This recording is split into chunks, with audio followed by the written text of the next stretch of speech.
അൽഹംദുലില്ലാഹി റബ്ബിൽ ആലമീൻ. അല്ലാഹുമ്മ സ്വല്ലി അലാ മുഹമ്മദിൻ വഅലാ ആലി മുഹമ്മദ്. സൂറത്ത് യൂനുസിലെ 72-ാമത്തെ സൂക്തം. അഊദു ബില്ലാഹി മിനശ് ശൈത്വാനിർ റജീം. ബിസ്മില്ലാഹിർ റഹ്മാനിർ റഹീം. فإن توليتم فما سألتكم من أجر إن أجري إلا على الله وأمرت أن أكون من المسلمين. فإن توليتم നിങ്ങൾ പിന്തിരിഞ്ഞു പോകുന്നുവെങ്കിൽ ഫമാ സഅൽതുക്കും ഞാൻ നിങ്ങളോട് ചോദിച്ചിട്ടില്ല മിൻ അജിരിൻ യാതൊരു പ്രതിഫലവും ഇൻ അജിരിയ എൻ്റെ പ്രതിഫലം അല്ല ഇല്ലാ അലല്ലാഹ് അള്ളാഹുവിൻ്റെ പേരിലല്ലാതെ, അഥവാ അള്ളാഹുവിൻ്റെ അടുക്കൽ നിന്ന് ലഭിക്കുന്ന പ്രതിഫലമല്ലാതെ മറ്റൊന്നും എനിക്ക് വേണ്ട, മറ്റൊന്നും ഞാൻ കൊതിക്കുന്നില്ല.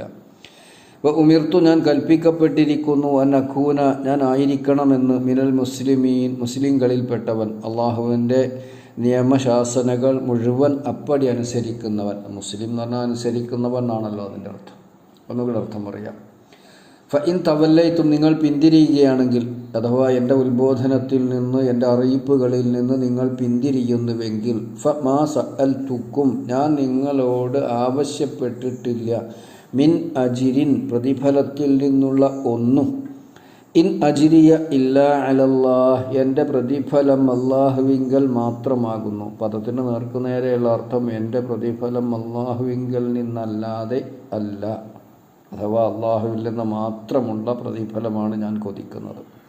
അപ്പോൾ ഉമിർത്തു ഞാൻ കൽപ്പിക്കപ്പെട്ടിരിക്കുന്നു അൻ അഖൂന മിനൽ മുസ്ലിമീൻ ഞാൻ അള്ളാഹുവിനെ അനുസരിക്കുന്നവരിൽ പെടണമെന്ന്, അവൻ്റെ ആജ്ഞാനുവർത്തികളിൽ പെടണമെന്ന്, അഥവാ മുസ്ലിംകളാവുക എന്ന് പറഞ്ഞാൽ അതിനർത്ഥം അള്ളാഹുവിൻ്റെ നിയമങ്ങൾ അനുസരിച്ച് ജീവിക്കുന്നവരാവുക എന്നുള്ളതാണ്. നൂഹ് നബി അലൈഹിസ്സലാം നൂറ്റാണ്ടുകൾ 950 വർഷം എന്നാണല്ലോ ഖുർആൻ സൂചിപ്പിച്ചിട്ടുള്ളത്. പ്രബോധനം ചെയ്തത് അള്ളാഹുവിൻ്റെ ഏകത്വത്തിലേക്കും അവൻ്റെ നിയമനിർദ്ദേശങ്ങൾ പാലിച്ച് ജീവിക്കുന്നതിലേക്കും അവൻ്റെ സന്മാർഗം സ്വീകരിക്കണമെന്നുള്ളതിലേക്കുമാണ്. ഒരു തരത്തിലും അത് അംഗീകരിക്കാത്തവരായിരുന്നു അദ്ദേഹത്തിൻ്റെ നാട്ടിലെ ഒട്ടുമിക്ക ആളുകളും. വിരലിലെണ്ണാവുന്ന ചിലർ മാത്രമാണ് അദ്ദേഹത്തെ അംഗീകരിക്കാൻ കൂട്ടാക്കിയത്. എന്നിട്ട് അദ്ദേഹം അവസാനം അവരോട് പറയാണ്, നിങ്ങൾ പിന്തിരിഞ്ഞ് പോവുകയാണെങ്കിൽ എന്നെ സംബന്ധിച്ചിടത്തോളം ഒരു പ്രയാസമില്ല.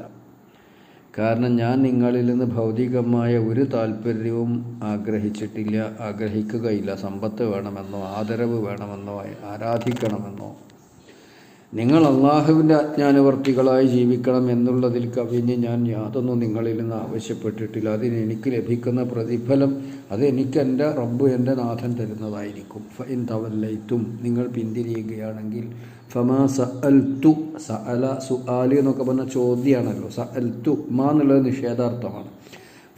അപ്പോൾ നിങ്ങൾ മനസ്സിലാക്കേണ്ടത് മാ സഅൽതുക്കും മിൻ അജിരിൻ പ്രതിഫലത്തിൽ നിന്നുള്ള ഒന്നും ഞാൻ നിങ്ങളോട് ആവശ്യപ്പെട്ടിട്ടില്ല, ചോദിച്ചിട്ടില്ല. പ്രതിഫലത്തിൽ നിന്നുള്ള ഒന്നും എന്ന് പറഞ്ഞാൽ സ്ഥാനമാനങ്ങൾ വേണ്ട, നിങ്ങളുടെ പണം വേണ്ട, നിങ്ങളിൽ നിന്നുള്ള മറ്റെന്തെങ്കിലും തരത്തിലുള്ള ആനുകൂല്യങ്ങൾ അത് ആഗ്രഹിച്ചു കൊണ്ടല്ല ഞാൻ ഈ ദൗത്യത്തിൽ ഇറങ്ങി തിരിച്ചിരിക്കുന്നത്. എൻ്റെ പ്രതിഫലം എന്ന് പറഞ്ഞാൽ അള്ളാഹു നൽകുന്നത് മാത്രമാണ്. അതിനപ്പുറം നിങ്ങളിൽ നിന്ന് ഞാനൊന്നും ആഗ്രഹിച്ചിട്ടില്ല. ഇതേ കാര്യം നൂഹ് നബി അലൈഹിസ്സലാം പറഞ്ഞതായിട്ട് സൂറത്ത് ഹൂദ് ഉദ്ധരിച്ചിട്ടുണ്ട്. വയാ ഖൗം എൻ്റെ ജനങ്ങളെ ലാ അസ്അലുക്കും അലൈഹി മാല നിങ്ങളോട് ഞാൻ ഈ ദൗത്യ നിർവഹണത്തിന് പണം ചോദിക്കണില്ലല്ലോ. ഇൻ അജ്രിയ ഇല്ലാ അലല്ലാഹ് എൻ്റെ പ്രതിഫലം അള്ളാഹുവിൽ നിന്നല്ലാതെ ഇല്ല. അള്ളാഹു അല്ലാതെ എനിക്ക് പ്രതിഫലം നൽകുകയില്ല, പ്രതിഫലം നൽകേണ്ടതില്ല. അതേമാതിരി മുഹമ്മദ് മുസ്തഫ സല്ലല്ലാഹു അലൈഹി വസല്ലം പറയുന്നതായിട്ട് വമാ തസ്അലുഹും അലൈഹി മിൻ അജ്രിൻ ഇൻ ഹുവ ഇല്ലാ ദിക്റുൽ ലിൽ ആലമീൻ. യൂസുഫ് നബി അലൈഹിസ്സലാമയുടെ ചരിത്രം പറഞ്ഞു വരുന്നതിനിടയ്ക്ക് അല്ലാഹു തആല പറയുന്നുണ്ട് മുഹമ്മദ് നബി സല്ലല്ലാഹു അലൈഹി വസല്ലമയുടെ ജനങ്ങളോട് പറയാൻ വേണ്ടിയിട്ട് വമാ തസ്അലുഹും മിൻ അലൈഹി മിൻ അജ്രിൻ താങ്കൾ അതിന് അവരോട് ഒരു പ്രതിഫലവും ചോദിക്കണില്ലല്ലോ. ഇൻ ഹുവ ഇല്ലാ ദിക്റുൽ ലിൽ ആലമീൻ ജനങ്ങൾക്കുള്ള ഒരു പാഠം, ഒരു ഉത്ബോധനം, ഒരു ദിക്ർ, സ്വീകരിക്കേണ്ട ഒരു അള്ളാഹുവിൽ നിന്നുള്ള സന്ദേശം അല്ലാതെ മറ്റൊന്നുമല്ല ഇത് എന്ന് സൂറത്ത് യൂസുഫ് 104 നബി സല്ലല്ലാഹു അലൈഹി വസല്ലമയോട് ജനങ്ങൾക്ക് പറഞ്ഞു കൊടുക്കാൻ വേണ്ടി അള്ളാഹ് ആവശ്യപ്പെടുന്നുണ്ട്.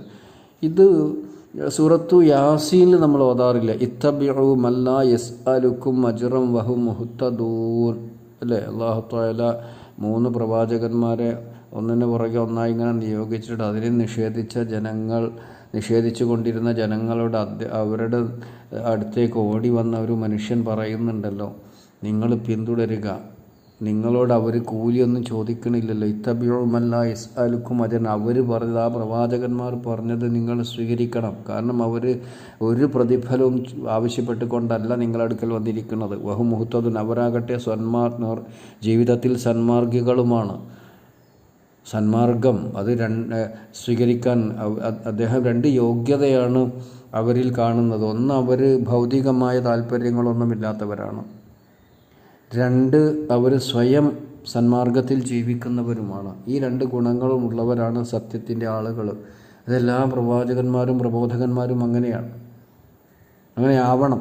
പ്രവാചകന്മാരെല്ലാവരും അങ്ങനെയാണ്, പ്രബോധകന്മാരും അങ്ങനെയാണ് ആവേണ്ടത്. ഇത് ഖുർആനിൽ ഒരുപാട് സ്ഥലത്ത് ഈ കാര്യം പറയുന്നുണ്ട്. പല പ്രവാചകന്മാരുടേതുമായിട്ടുള്ള ഉദ്ധരണികൾ സൂറത്തു ഷുഅറായിൽ 109, 127, 145, 164 ഈ 4 സൂക്തങ്ങളിലും ഈ വിഷയം പരാമർശിച്ചിട്ടുണ്ട്. ഏത് ഭൗതികമായ താല്പര്യങ്ങളോ ഭൗതികമായ സമ്പത്തോ നേട്ടങ്ങളോ സ്ഥാനമാനങ്ങളോ ഒന്നും പ്രവാചകന്മാർ ആരോടും ആവശ്യപ്പെട്ടിട്ടില്ല. പ്രവാചകന്മാരുടെ ആവശ്യം ഈ സന്മാർഗ ജനങ്ങൾ സ്വീകരിക്കുക എന്നുള്ളതാണ്. അതിന് പ്രതിഫലം തരുന്നത് അള്ളയാണ്.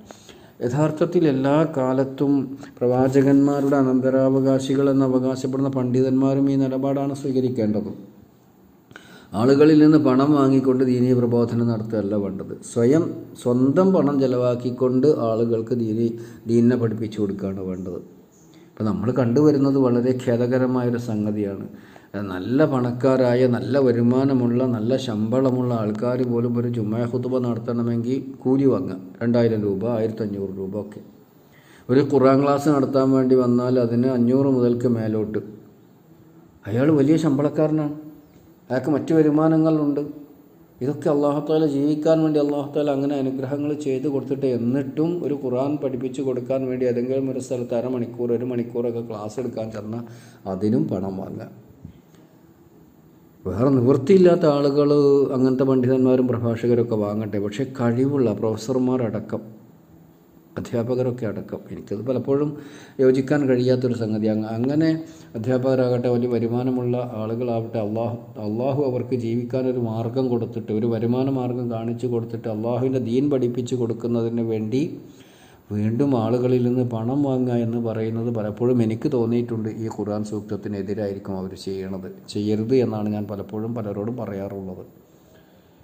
അപ്പോൾ ഉണ്ടോ ഇവിടെ നമ്മൾ നൂഹ് നബി അലൈഹി സ്വലാം പറയാം, ഫമാ സഅൽതുക്കും മിൻ അജ്രി, ഞാൻ നിങ്ങളോട് ഒരു കൂലിയും ചോദിച്ചിട്ടില്ലല്ലോ, ചോദിച്ചിട്ടില്ലല്ലോ എന്നുള്ളത് ഇത് നൂഹ് നബി അലൈഹി സ്വലാം അങ്ങനെ പറയും. കാരണം അങ്ങനെ ഭൗതികമായ ഒരു താല്പര്യങ്ങളും ഒരു പ്രവാചകന്മാർക്കും ഉണ്ടായിട്ടില്ല.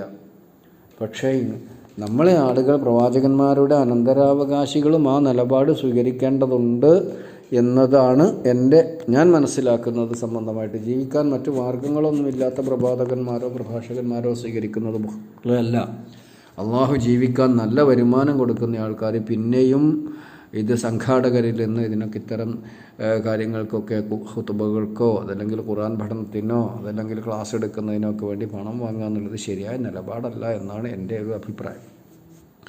ഫഇൻ തവല്ലൈത്തും ഫമാ സഅൽതുക്കും മിൻ അജ്രി, നിങ്ങൾ പിന്തിരിഞ്ഞ് പോവുകയാണെങ്കിൽ നിങ്ങളോട് ഞാൻ ഒരു അജ്ർ എന്ന പ്രതിഫലം, ഉജ്റ എന്ന ടാക്സി, വിദേശത്തൊക്കെ ടാക്സി ഓടുമ്പോൾ അതിന് ഉജ്റ അല്ലെ, സൗദി അറേബ്യയിലേക്ക് ഉജ്റ എന്ന് ബോർഡ് വെച്ചാണ് ടാക്സിക്കാരന്. അതിന് അജ്ർ, ആ വാക്കൊക്കെ അതിന് ഒരേ വാക്കിൽ നിന്നുണ്ടായതാണ്.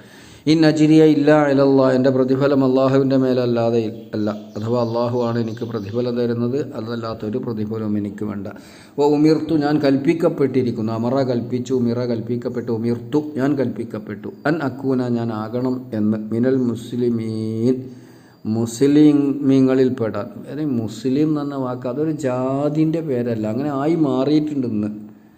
മുസ്ലിം വിഭാഗം, മുസ്ലിം ജാതി. യഥാർത്ഥത്തിൽ മുസ്ലിം എന്ന് പറഞ്ഞാൽ എന്താ വാക്കിനർത്ഥം? അസ്ലമ എന്ന, കീഴ്പ്പെട്ടു എന്ന്, അനുസരിച്ചു എന്ന്, അംഗീകരിച്ചു എന്ന്, അള്ളാഹുവിൻ്റെ നിയമങ്ങളും നിർദ്ദേശങ്ങളും പാലിച്ചുകൊണ്ട് അവന് വിധേയനായി ജീവിക്കുന്നവനാണ്. അല്ലേ?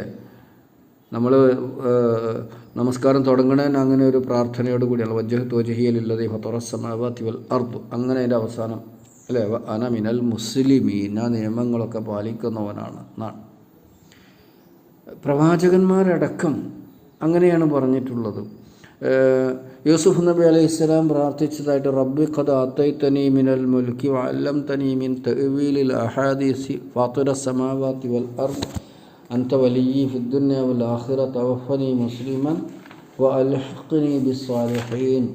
101-ാമത്തെ ആയത്തിൽ കണ്ടില്ലേ, അൽഹിഖ്നി ബിസ്സാലിഹീൻ റബ്ബി ഖദ് ആതൈതനി മിനൽ മുൽക്കി വഅല്ലംതനി മിൻ തഅ്വീലിൽ അഹാദീസി ഫാത്തിറസ് സമാവാതി വൽ അർദ്. അതിൻ്റെ അവസാനം അൻത വലിയ്യി ഫിദ്ദുനിയ വൽ ആഖിറ, ഇഹലോകത്തും പരലോകത്തും നീയാണ് എൻ്റെ രക്ഷകൻ, നീയാണ് എൻ്റെ ഉറ്റമിത്രം.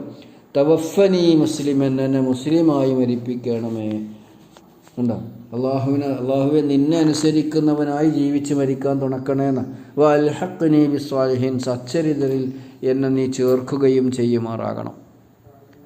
അതേമാതിരി മറ്റൊരു സംഭവമാണല്ലോ, ഇബ്രാഹിം നബി അലൈഹിസ്സലാമയോട് നീ മുസ്ലിമാകണം എന്ന് പറഞ്ഞപ്പോൾ അദ്ദേഹം പറഞ്ഞല്ലോ ഞാൻ മുസ്ലിമായിട്ടുണ്ട് എന്ന് പറഞ്ഞാൽ ഞാൻ ഈ ജാതിപ്പെട്ടു എന്നല്ലല്ലോ, ഞാൻ അള്ളാഹുവെ എൻ്റെ നിയമങ്ങളൊക്കെ പാലിച്ചുകൊണ്ട് ജീവിച്ച് മരിക്കാൻ സന്നദ്ധനാണ് എന്നുള്ള പ്രഖ്യാപനമാണ്.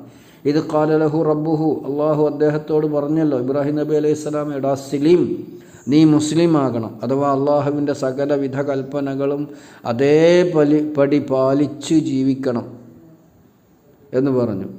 ഖാല, അപ്പോൾ അദ്ദേഹം പറഞ്ഞു അസ്ലംതു ലി റബ്ബിൽ ആലമീൻ, ഞാൻ ലോകരക്ഷിതാവായ അള്ളാഹുവിൻ്റെ മുമ്പിൽ അള്ളാഹുവിന് വിധേയനായിരിക്കുന്നു. അതേമാതിരി അവിടെ മുസ്ലിമായിരിക്കുന്നു എന്ന് അദ്ദേഹം പറഞ്ഞു അസ്ലംതു. അതേമാതിരി ഇബ്രാഹിം നബി അലൈഹിസ്സലാമയെയും യാക്കൂബ് നബി അലൈഹിസ്സലാമയെയും അവരുടെ സന്താനങ്ങളോട് വസിയത്ത് ചെയ്യുന്നുണ്ട്. എന്താ പറഞ്ഞാൽ യാ ബനിയ ഇന്നല്ലാഹ അസ്തഫാ ലക്കുമുദ്ദീൻ, അല്ലയോ മക്കളെ നിങ്ങൾക്ക് അള്ളാഹു ഈ ദീനിനെ, ഇസ്ലാമിനെ തൃപ്തിപ്പെട്ട് പൊരുത്തപ്പെട്ട് തിരഞ്ഞെടുത്ത് തന്നിരിക്കുന്നു. ഫലാ തമൂതുന്ന, നിങ്ങൾ മരണപ്പെടാൻ പാടില്ല, ഇല്ലാ വ അൻതും മുസ്ലിമൂൻ, നിങ്ങൾ അള്ളാഹുവിൻ്റെ നിയമങ്ങൾ പാലിക്കുന്നവരായിട്ടല്ലാതെ, അള്ളാഹുവിൻ്റെ നിയമങ്ങൾ പൂർണ്ണമായും പാലിക്കുന്നവരിലാണ് നിങ്ങൾ പെടേണ്ടത്. അത്തരത്തിൽ വേണം നിങ്ങൾ മരണപ്പെടാൻ. അതേമാതിരി തന്നെ സൂറത്തു അൻആമിലെ 163-ാമത്തെ സൂക്തത്തിലും നമുക്ക് കാണാൻ കഴിയും. 163-ാമത്തെ സൂക്തത്തിലും ലാ ശരീക ലഹു ബിദാലിക ഉമിർതു അന അവ്വലുൽ മുസ്ലിമീൻ നബി സല്ലല്ലാഹു അലൈഹി വസല്ലം പറയുന്നതായിട്ട്. അപ്പോൾ പ്രിയമുള്ളവരെ, നമ്മൾ എന്നും അള്ളാഹുവിൻ്റെ നിയമങ്ങൾ പാലിച്ചുകൊണ്ട് ജീവിക്കണം. അവരാണ് മുസ്ലിം. പാലിച്ചുകൊണ്ട് ജീവിച്ചാലേ പാലിച്ചുകൊണ്ട് മരിക്കാനും പറ്റുള്ളല്ലോ. അപ്പോൾ അക്കാര്യമാണ് ഇവിടെ നൂഹ് നബി അലൈഹി ഇസ്ലാമയുടേതായിട്ട് അള്ളാഹു തആല എടുത്ത് പറയുന്നത്. ഒന്നുകൂടെ അർത്ഥം പറഞ്ഞുകൊണ്ട് ഞാൻ അവസാനിപ്പിക്കാൻ. ഫഇൻ തവല്ലൈതും, തവല്ലാന പിന്തിരിഞ്ഞു പോകുക എന്നാ, പിന്തിരിഞ്ഞു പോവുക. അതിന് തന്നെ നേരെ എതിരായ അർത്ഥമുണ്ട്, ഏറ്റെടുക്കുക എന്ന്. അതാ പല ഭാഷകളിലും അങ്ങനെയുണ്ട്, ഒരേ പദത്തിന് നേരെ വിരുദ്ധാർത്ഥമുണ്ടാകുന്നത്. അറബി ഭാഷയിൽ പ്രത്യേകിച്ചുണ്ട്. ഫഇൻ തവല്ലൈതും, നിങ്ങൾ പിന്തിരിയുകയാണെങ്കിൽ ഫമാ സഅൽതുക്കും മിൻ അജ്രി, ഞാൻ നിങ്ങളുടെ ഒരു പ്രതിഫലവും ചോദിച്ചിട്ടില്ല. ഇൻ അജ്രിയ ഇല്ലാ അലല്ലാഹ്, എൻ്റെ പ്രതിഫലം അള്ളാഹുവിൻ്റെ പേരിലല്ലാതെ ഇല്ല, അഥവാ അള്ളാഹു മാത്രമാകുന്നു എനിക്ക് പ്രതിഫലം നൽകുന്നവർ. വ ഉമിർതു അൻ അകൂന മിനൽ മുസ്ലിമീൻ, ഞാൻ അള്ളാഹുവിൻ്റെ ആജ്ഞാനുവർത്തികളിൽ അഥവാ അള്ളാഹു കൽപ്പിച്ചത് മുഴുവനും അനുസരിക്കുന്നവരിൽ പെടണം എന്ന് ഞാൻ കൽപ്പിക്കപ്പെട്ടിട്ടുണ്ട്. അല്ലാഹു സുബ്ഹാനഹു വ തആല അവൻ കൽപ്പിച്ചിട്ടുള്ളത് മുഴുവനും പാലിച്ച് ജീവിക്കാൻ നമുക്ക് എല്ലാവർക്കും തൗഫീഖ് നൽകി അനുഗ്രഹിക്കുമാറാവട്ടെ. റബ്ബനാ ആതിനാ ഫിദ്ദുനിയ ഹസന വഫിൽ ആഖിറതി ഹസനത വഖിനാ അദാബന്നാർ വൽഹംദുലില്ലാഹി റബ്ബിൽ